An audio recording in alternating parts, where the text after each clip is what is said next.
Now they were ready to enter the tower. At the same time, Light and his team were prepared to face them. The White Knights rushed forward, speed running through the tower, but suddenly, a teleportation spell activated beneath them, separating everyone from each other. And then Light said, "Sasha, everything is about to begin. I want to see what kind of face you make when I finally finish you." So here we see Sasa and her fiancé talking. Her fiancé says he feels like they've been separated on purpose, and if they want to get out of here, they'll have to climb those stairs. Sasa agrees with him, and after thinking it through, they finally start heading upward. Meanwhile, Light is getting impatient. He's waiting for Sasa to show up and open the door. And then the scene shifts to the other side, where we see two knights named Nia and Kia. They're talking when suddenly those two girls show up. The girls look at them and say, "Oh, look, kids. How are we supposed to kill kids?" Nia and Kaya get angry and ask, "Who are you calling kids?" The girls say, "Obviously you two." That gets them even more annoyed, and just as the girls are still talking, Nia and Kia attack. But the girls dodge every attack easily. Nia and Kia say, "You know our size here is super small, and these pillars actually help us. But you guys, you don't have anything helping you, so get ready to die." The girls smirk and say, "Oh, really? Let's see how strong you actually are." Nia and Kia start attacking non-stop, saying, "First we'll cut off your hands, then your legs," and they keep talking trash while attacking. But no matter what they do, the girls dodge everything without even trying. Then we shift to Sherfend.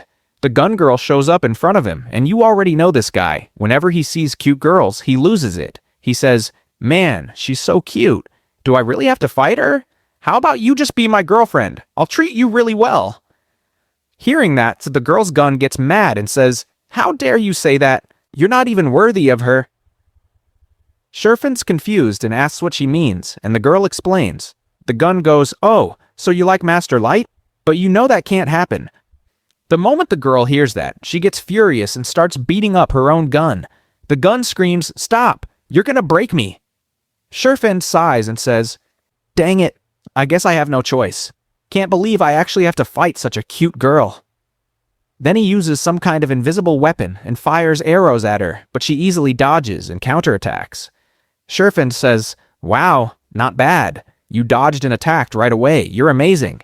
This is going to be fun." Then we go back to Nia and Kia. The two girls tell them to stop running around like squirrels. Nia and Kaya say, "Enough. Now watch what we're going to do." They use a spell called Wind Cutter and attack from every direction. But the girls dodge everything again like it's nothing. The knights complain. Who told them they'd have an advantage here? Nia and Kia just keep having fun attacking. Then we cut to some monsters about to eat someone, but Light's reflection appears and helps them. Gold and Nanaka protect him and chase the monster away.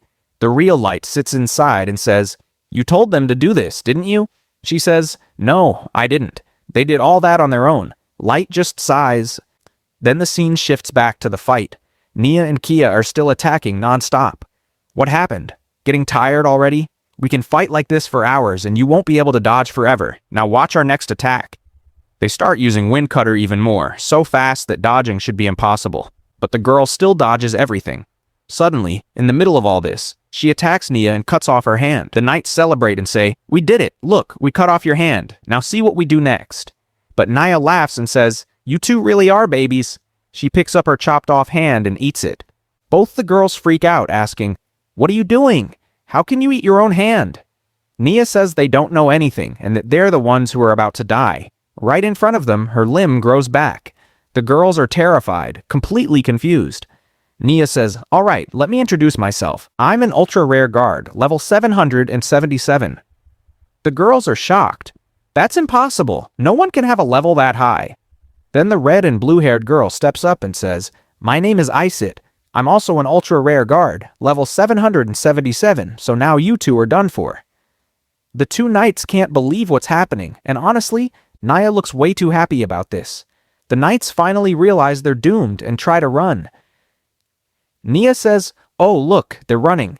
Isit says, "Hold on, let me show you what we can really do." She uses fire magic while Nia shields herself. The knights try to defend with an ice shield, but nothing works. The fire melts through everything. Then Nia grabs the two knights and beats them badly until they're half dead.